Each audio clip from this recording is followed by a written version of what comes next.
जपनाम। मैं मलिक आप सबका स्वागत करता हूं। आज हम लोग एक बहुत स्पेसिफिक टॉपिक पे बात करेंगे। एक ऐसा टॉपिक जो हमें हमेशा डरा देता है, एक ऐसी चीज जो हमें हमेशा ये बताई गई है कि अगर ये है, अगर इनकी अंतरदशा महादशा चल रही है तो हमेशा आपका बुरा ही होगा। एक भयभीत करने वाला टॉपिक, राहु देव और केतु देव।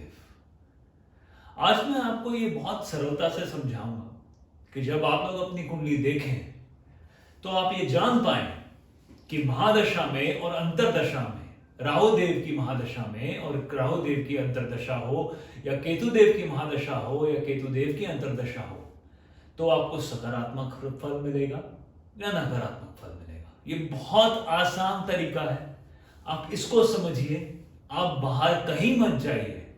मैं ये चाहता हूं कि जब आप लोग अपनी कुंडली देखें तो आप लोगों को खुद पता चले कि हमारी कुंडली में क्या अच्छा होने वाला है और क्या बुरा होने वाला है। आप किसी को अगर अपना गुरु मानते हैं जरूर मानिए, मैं ये नहीं कहता कि आप उनसे ऊपर हो जाइए, लेकिन एटलीस्ट आपको ये तो समझ आए कि वो लोग क्या कह रहे हैं, वो आपको क्या बताना चाहते हैं। आप खुद भी देखें, किसी और की कुंडली भी देखें तो आप उसको ये तो बता सकें कि क्या राहु देव से डरना चाहिए, क्या केतु देव से डरना चाहिए, या वो आपके मित्र हैं, वो आपको वो सब देने आए हैं जो कोई भी प्लैनेट, जो कोई भी ग्रह, अच्छा ग्रह हमें देना चाहता है। चलिए आज इस चीज को हम डिटेल में समझते हैं। मैं आगे बढ़ूं उससे पहले मैं हम लोग जो पुरानी बातें थी जो मैंने आपको पहले सिखाया है, एक बार फिर से उसको याद करते हैं, क्योंकि वो सारी बातें अभी इसमें यूज होंगी।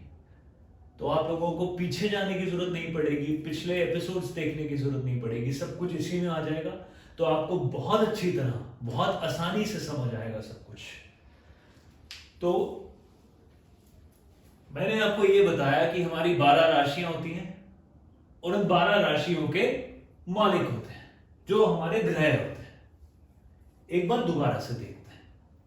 मेष राशि के मालिक हुए मंगल देवता, वृषभ राशि के मालिक हुए शुक्र देवता, मिथुन राशि के मालिक हुए बुध देवता, कर्क राशि के मालिक हुए चंद्र देवता, सिंह राशि के मालिक हुए सूर्य देवता, कन्या राशि के मालिक हुए बुध देवता, तुला राशि के मालिक हुए शुक्र देवता, वृश्चिक राशि के मालिक हुए मंगल देवता, धनु राशि के मालिक हुए बृहस्पति देवता, मकर राशि के मालिक हुए शनि देवता, कुंभ राशि के मालिक हुए शनि देवता और मीन राशि के मालिक हुए बृहस्पति देवता।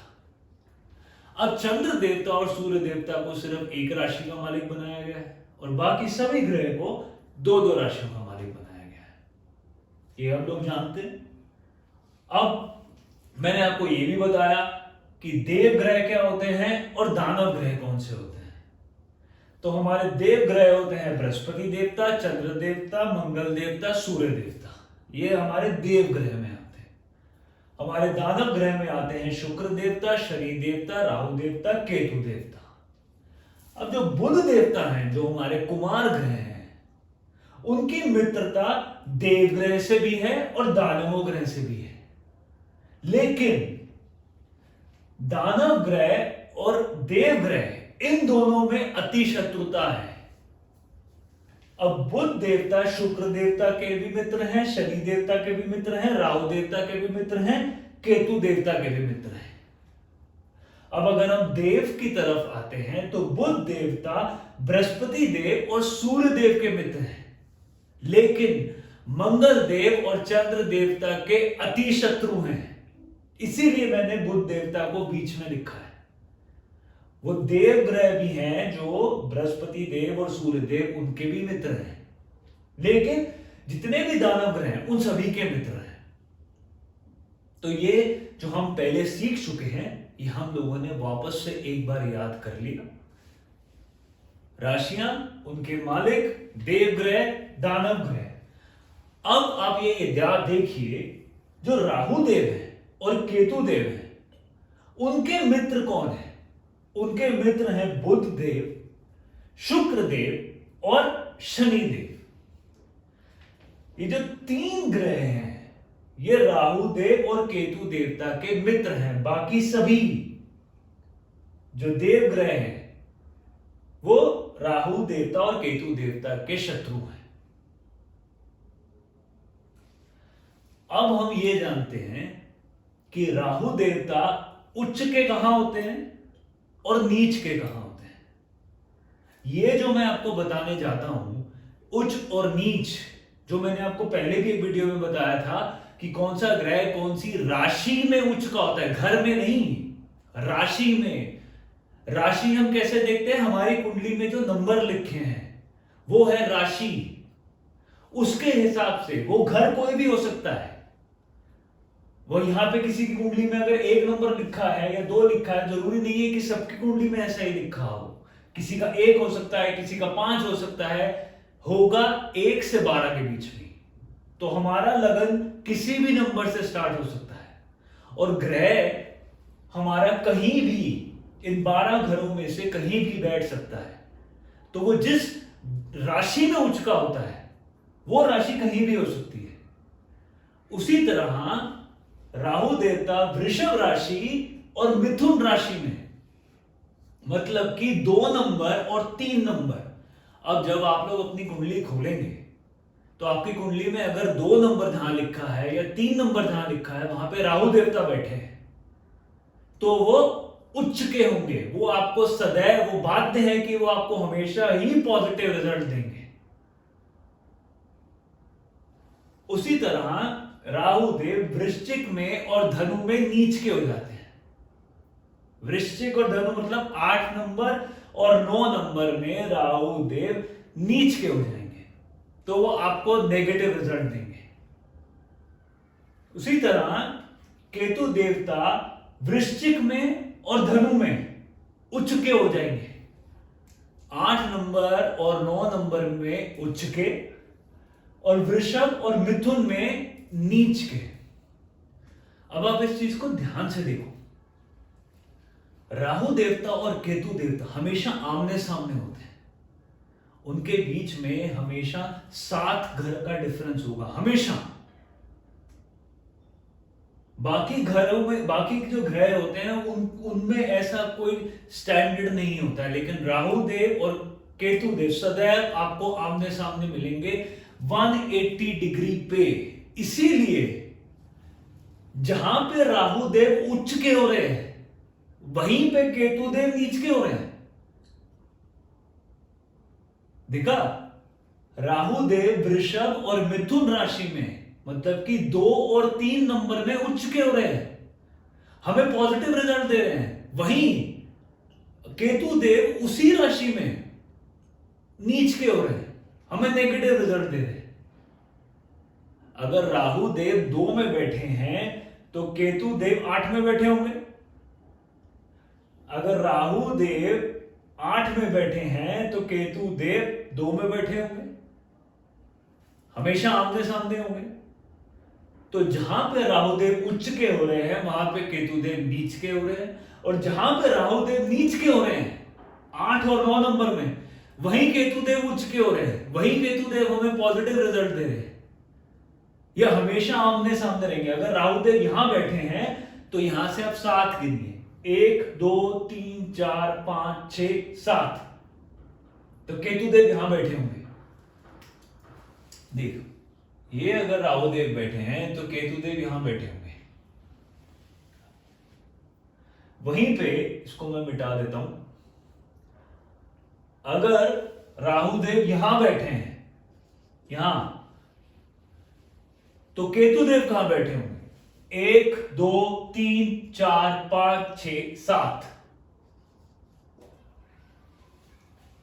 हमेशा आमने सामने। राहु देवता को सर माना गया है और केतु देवता को धड़। ये हमेशा आमने सामने रहते हैं। अब इनकी जो दृष्टियां होती हैं वो भी बृहस्पति देव की तरह होती हैं। राहु देवता और केतु देवता को 3 दृष्टियां प्राप्त हैं, 5वीं, 7वीं और 9वीं। ये उतने ही शक्तिशाली हैं जितने कि हमारे देवों के गुरु बृहस्पति देव। छाया ग्रह कहते हैं इन दोनों को।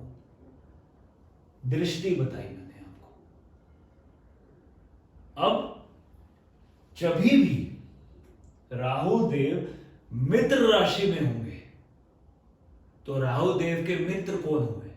बुध देव, शनि देव और शुक्र देव। जब राहु देव इन तीनों के घरों में होंगे तो वो हमेशा सकारात्मक फल देंगे।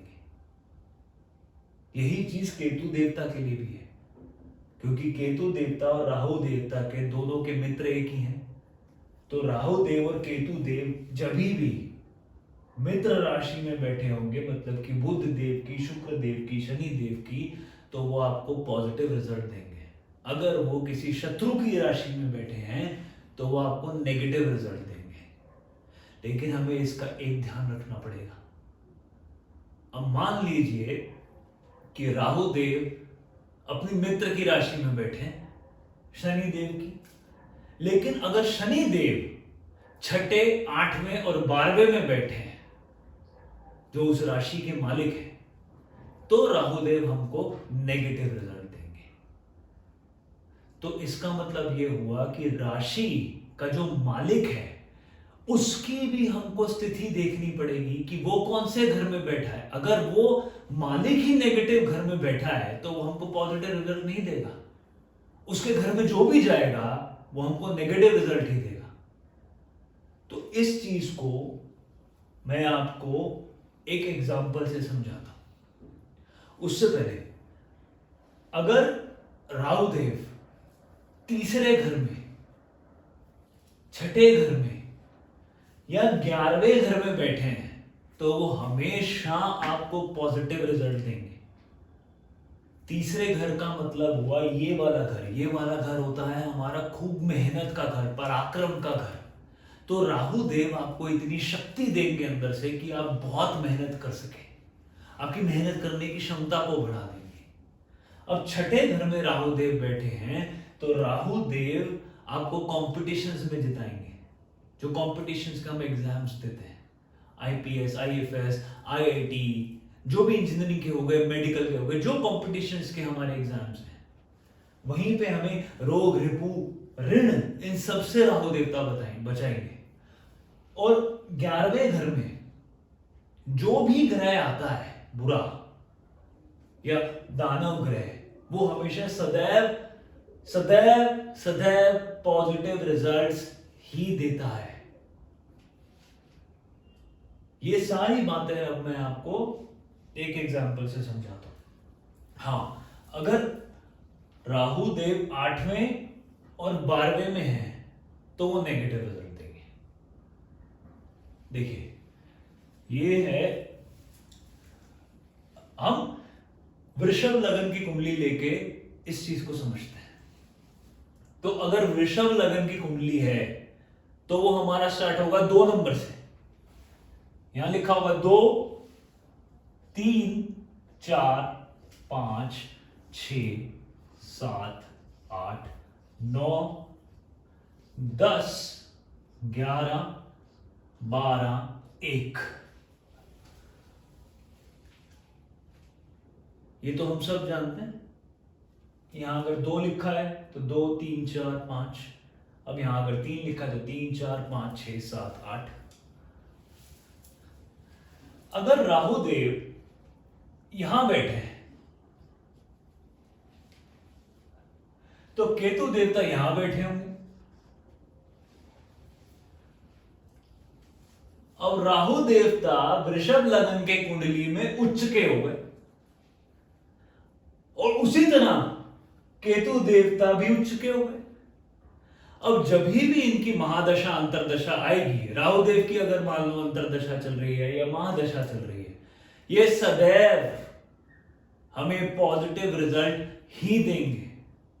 लेकिन सबसे जरूरी चीज हमें यह ध्यान रखनी पड़ेगी कि 2 नंबर वृषभ राशि के मालिक हुए शुक्रदेव। शुक्रदेव कहां बैठे? यदि शुक्रदेव छठे, 8वें, 12वें यहां बैठ जाते हैं तो फिर हमको पॉजिटिव रिजल्ट नहीं मिलेंगे। उसी तरह 8 नंबर का मतलब हुआ मंगल देव। हमें यह ध्यान रखना पड़ेगा कि मंगल देव कहां बैठे हैं। अगर केतु की अंतर्दशा महादशा चलती है तो हम ये ध्यान रखेंगे कि मंगल देव कहां बैठे हैं। अगर मंगल देव हमारे 8, 6, 8, 12 में बैठते हैं तो फिर हमें जो उच्च के केतु देव है उनका उतना पॉजिटिव रिजल्ट नहीं मिलेगा, नेगेटिव रिजल्ट मिलेगा, क्योंकि हमारे घर का जो मालिक है वही गलत घर में बैठा है। तो मान लीजिए कि यहां पे शुक्र देवता अच्छे घर में बैठे। अब इसका मतलब क्या हुआ? जब राहु की दशा चलेगी तो आदमी की पर्सनालिटी और बढ़ेगी। अब आदमी का जो व्यक्तित्व है वह और बढ़ेगा। तो अब ये तो हुआ मेन घर। अब जब उनकी 5वीं दृष्टि पड़ेगी, दृष्टि हमने कैलकुलेट करना सीखा था कि दृष्टि कैसे कैलकुलेट करेंगे। 1, 2, 3, 4, 5। जब राहु देवता हमको पॉजिटिव रिजल्ट दे रहे हैं तो उनकी जो दृष्टियां हैं वो भी हमको पॉजिटिव रिजल्ट्स देंगी। कैसे? 5वीं दृष्टि पड़ी हमारे संतान के घर पे तो हमें संतान सुख देंगे। हमारे ज्ञान के घर पे हमारा ज्ञान बढ़ाएंगे। हमारे लॉटरी सट्टा जो हम लोग शेयर बाजार हो गया, बेटिंग हो गई, जो अचानक धन लाभ होता है उसमें वृद्धि करवाएंगे। लव अफेयर का घर है ये, उसमें वृद्धि करवाएंगे। ये हो गई 5वीं दृष्टि। अब पड़ेगी के राहु देवता की 7वीं दृष्टि। 7वीं दृष्टि कहां पड़ेगी? इस वाले घर में पड़ेगी। ये हमारा घर है पार्टनरशिप का, हमारी वाइफ का, हस्बैंड का, हमारे डेली वेजेस का। तो जब राहु देवता की दशा या अंतरदशा चलेगी तो हमारी जो डेली इनकम है वो बढ़ेगी, हमारी पार्टनरशिप बढ़ेगी। हमारे जो पार्टनर है, अगर आप पुरुष हैं तो आपकी बीवी, और अगर आप महिला हैं तो आपके पति, उन दोनों में प्रेम बढ़ेगा, उन दोनों में अंडरस्टैंडिंग बढ़ेगी। जो विवाह का घर होता है ये, उसमें आपको फायदा होगा, आपके रिलेशन अच्छे होंगे दोनों के। अब 9वीं दृष्टि कहां पड़ी? 1, 2, 3, 4, 5, 6, 7, 8, 9। ये पिता का घर है, आपका भाग्य है, तो आपके पिता से रिश्ते अच्छे होंगे, आपका भाग्य उदय होगा। आपकी हायर स्टडीज का घर है, आपकी हायर स्टडीज बढ़ेगी। उसी तरह अब अगर हम केतु देवता की बात करें तो केतु देवता यहां उच्च के हैं। अब मंगल देवता भी यहां पे मान लीजिए अच्छे घर में बैठे हैं, तो जब केतु देवता की अंतरदशा महादशा चलेगी वो भी यही करेंगे, हमेशा ही अच्छा फल देंगे। तो ये जिस घर में बैठे हैं पहले उसमें अच्छा फल देंगे, डेली इनकम बढ़ाएंगे, आपके पति पत्नी के रिश्ते सुधारेंगे, आपकी पार्टनरशिप में वृद्धि करेंगे, आपके बिजनेस में वृद्धि करेंगे। ये अगर बिजनेस का है। अब इनकी 5वीं दृष्टि कहां पड़ेगी? 1, 2, 3, 4, 5। ये आपका लाभ है, इनकम है, इच्छा पूर्ति का घर है। अब जब यहां पे पड़ेगी तो आपकी इच्छा पूर्ति होगी, लक्ष्मी आएंगी। ये देखिए, अब इनकी 7वीं दृष्टि पड़ी लगन पे, आपके व्यक्तित्व पे। आपका व्यक्तित्व बढ़ेगा, आपकी पर्सनालिटी और अच्छी होगी, आपकी बोलने की क्षमता और अच्छी हो जाएगी, आप देखने में और अच्छे हो जाएंगे, स्वस्थ हो जाएंगे। ये सारे पॉजिटिव इफेक्ट्स हैं। 9वीं दृष्टि 7, 8 और 9, आपके छोटे भाई बहन से रिश्ते अच्छे हो जाएंगे। आपकी जो मेहनत होगी उसका रिजल्ट आपको मिलेगा। अगर आप खूब मेहनत करेंगे खूब रिजल्ट मिलेगा। आपके पराक्रम में आपकी वृद्धि करवाएंगे। तो ये तो तब है जब इनके मालिक भी अच्छी जगह बैठे हैं। अब अगर इनके मालिक बुरी जगह बैठ जाते हैं तो जितनी मैंने आपको अच्छी बातें बताई उसका उल्टा कर दीजिए, वो सब बुरा हो जाएगा। अब एक एग्जांपल और लेते हैं, मैं यहां से हटा देता हूं। अब आप आ जाइए, अगर मैं ये लिखूं, मैं और उससे पहले अगर राहु देवता यहां बैठे हैं तीसरे घर में, मैंने आपको बताया था तीसरे घर में, छठे घर में और 11वें घर में। अब अगर राहु देवता यहां बैठे हैं तो केतु देवता कहां बैठे होंगे? 1 2 3 4 5 6 7, यहां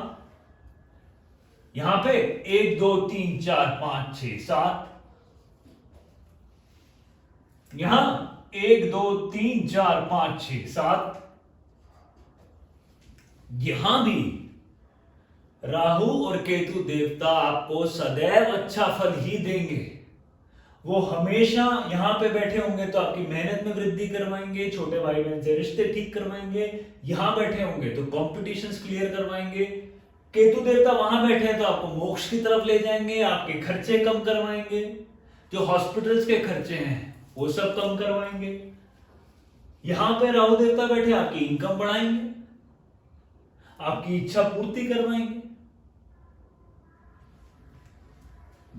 फिर वही बात, मालिक कहां बैठे हैं वो देखना बहुत जरूरी है। चलिए अब इसी लगन में अगर राहु देवता यहां बैठ जाते हैं तो केतु देवता कहां बैठेंगे? 1 2 3 4 5 6 7।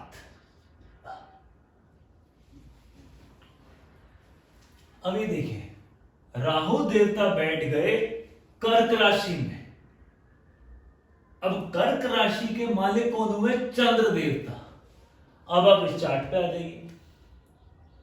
अब इस चार्ट पे हमने ये देखा कि राहु देवता और चंद्र देवता अति शत्रु हैं, लेकिन वो तीसरा घर है तो इसलिए वो शत्रु हैं, भले ही शत्रु हैं लेकिन वो हमेशा पॉजिटिव रिजल्ट ही देंगे, वो हमें नेगेटिव रिजल्ट नहीं देंगे। यही मैं आपको ऐसे एग्जांपल से समझाना चाहता था। भले ही वो अपनी शत्रु राशि में बैठे हैं लेकिन वो आपको पॉजिटिव रिजल्ट देंगे। आ जाइए। अब अगर देखिए राहु देवता यहां बैठे तो केतु देवता यहां बैठे। राहु देवता 5वें नंबर के घर में बैठे, 5वीं राशि बोल रहा हूं मैं। 5वें नंबर का घर मतलब 5वीं राशि, 5वां घर नहीं। 5वां घर तो ये है, घर नहीं बदलते, राशियां बदलेंगी। 5वीं नंबर की राशि में बैठे हैं। 5वीं नंबर की राशि हुई सिंह राशि। सिंह राशि के मालिक हुए सूर्य देवता। अब यहां देखिए राहु देवता सूर्य देवता के अति शत्रु हैं तो ये हमें सदैव सदैव सदैव बुरा ही फल देंगे। केतु देवता भले ही अपनी मित्र राशि में बैठे हैं, अब हमें यह ध्यान रखना पड़ेगा कि जो शनि देव हैं इनके मालिक, कुंभ के मालिक शनि देव हुए। शनि देव की स्थिति क्या है? अब अगर शनि देव की स्थिति ठीक है तो केतु देव की जब अंतरदशा महादशा आएगी तो हमें पॉजिटिव रिजल्ट देगी क्योंकि वो अपने मित्र के घर में बैठे हैं। केतु देव शनि देवता के मित्र हैं। राहु देवता की महादशा अंतरदशा में हमें नेगेटिव रिजल्ट मिलेंगे, लेकिन केतु देवता की महादशा अंतरदशा में हमें पॉजिटिव रिजल्ट मिलेंगे। अब मान लीजिए राहु देवता की दशाएं अंतरदशा शुरू हो गई तो हमें भूमि भवन वाहन का घर होता है ये, उसमें दिक्कतें आनी शुरू हो जाएंगी। अगर आप भूमि भवन वाहन लेना चाहते हैं तो आपको दिक्कत आएगी। ये आपकी माता का घर है, आपकी माता के स्वास्थ्य में गिरावट आएगी, उनसे रिश्ते बिगड़ेंगे। 5वीं दृष्टि कहां पड़ेगी? 1 2 3 4 5। आपकी जिंदगी में मेजर ऑब्स्ट्रक्शंस आएंगी। मृत्यु तुल्य कष्ट का घर होता है ये। इतने कष्ट आपके आ जाएंगे, ससुराल पक्ष में आपकी बिगड़ जाएगी, ससुराल पक्ष से आपको दिक्कत होनी शुरू हो जाएगी। 1 2 3 4 5 6 7 इस घर में दिक्कत आनी शुरू हो जाएगी। पिता का घर है ये भी, मेहनत का घर है ये भी, यहां भी दिक्कत आएगी। कर्म स्थल है, नौकरी का घर है, नौकरी में दिक्कत परेशानी आने लग जाएगी, यहां प्रॉब्लम है। उसी तरह 9वां घर 7 8 9, यहां आपके खर्चे बढ़ जाएंगे। इतने आपके खर्चे बढ़ जाएंगे जितनी आपकी इनकम नहीं हो रही, हॉस्पिटल्स के चक्कर लग जाएंगे। और ये जेल यात्रा का भी घर है। अगर किसी तरीके से भी राहु देवता का इस घर से कोई भी दृष्टि संबंध बनता है या कुछ भी संबंध बनता है तो आपके जेल की यात्रा भी हो सकती है। जिस तरह यहां बन रहा है, देखिए 9वां दृष्टि बन रही है, 1 2 3 4 5 6 7 8 9, जेल यात्रा, फालतू के खर्च बढ़ जाएंगे। ये तो हुआ राहु देवता का नेगेटिव इफेक्ट। भले ही वो वृषभ लगन की कुंडली में शुक्र देवता के मित्र हैं, तो लेकिन जहां राहु देवता बैठे हैं सिंह राशि में, यानी कि सूर्य देवता की राशि में, वो उनके मित्र नहीं हैं, तो राहु देवता आपको नेगेटिव इफेक्ट ही देंगे। उनका जो रिजल्ट आएगा वो नेगेटिव आएगा, भले ही वो इस कुंडली में शुक्र देवता के मित्र हों। लेकिन अगर केतु देवता की बात करें तो केतु देवता आपको पॉजिटिव इफेक्ट्स देंगे जब उनकी अंतर्दशा और महादशा आएगी। अगर शनि देवता ठीक बैठे हैं, क्योंकि इस घर के मालिक कुंभ राशि के मालिक शनि देव है, अगर शनि देव छठे 8वें और 12वें में नहीं बैठे तो वो आपको पॉजिटिव रिजल्ट ही देगा। तो केतु देवता जो इस घर में बैठे हैं, यहाँ आपको नौकरी में तरक्की, फेम, वो सब मिलेगा जो आपकी केतु और केतु देवता की दशा और अंतरदशा में चलेगा। 5वीं दृष्टि 1 2 3 4 5, सेविंग्स, आपकी वाणी अच्छी हो जाएगी, लाभ, आपके पैसे बचेंगे, बोली, यहां से हम लोग खान पान सब देखते हैं, बोली अच्छी हो जाएगी। तो केतु देवता का पॉजिटिव इफेक्ट आएगा।